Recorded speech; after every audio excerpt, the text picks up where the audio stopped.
atlet UAE. Oh, saya yakin sih mereka bisa naik.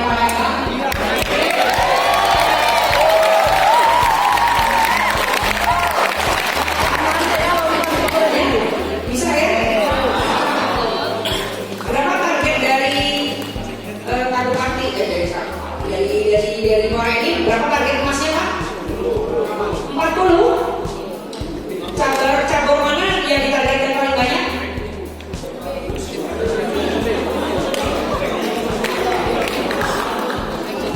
Jadi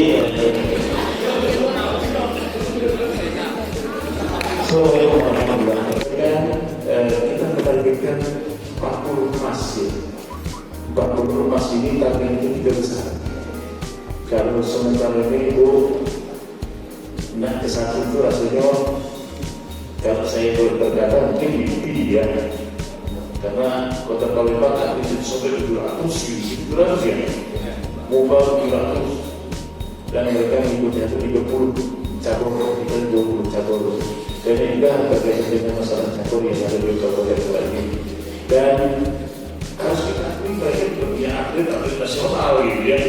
Tapi dia berarti bukan berarti bahwa kita harus takut dulu, kita bertahan dulu, belum juga kalau punya atlet nasional gitu kan. Anak-anak semua bisa punya kesempatan, sama punya kesempatan di Eropa ini. Jadi kesempatan dia itu disediakan. Saya berharap itu tidak dikembalikan. Kami dari atlet taekwondo ini kami akan menampilkan dia menampilkan namanya Pose Koreo.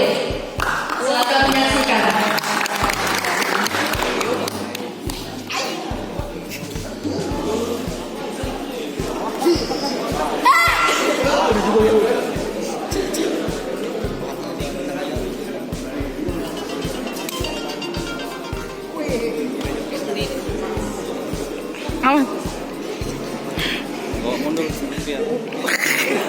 Ini adik kita bernama Lutfia, umurnya baru 12 tahun.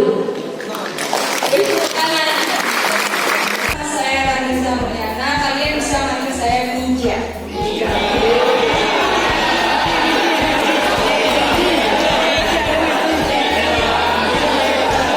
Sepak takraw sebagai pekok. Yang jadi servis di tengah dia ya, di sebelah ya.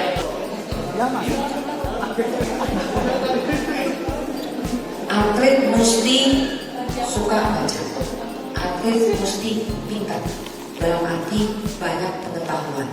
Jangan kamu jenguk yang tidak ibarat di internet. Aku tahu model ini. Yang pasti akan lebih memotivasi kami sebagai atlet agar kami mendapatkan hadiah tersebut. Yang pasti kami harus mendapatkan medali emas dan yang tidak munafik masalah uang. Pokoknya kami akan berusaha semaksimal mungkin akan mendapatkan medali emas, membanggakan Kemara ini dan mendapatkan hadiah tersebut. Persiapannya apa? Persiapannya Dengan latihan semaksimal mungkin dari jauh-jauh hari. Ini kami sudah mulai teaser dan kami akan memaksimalkan latihan kami agar kami bisa tampil lebih maksimal di kala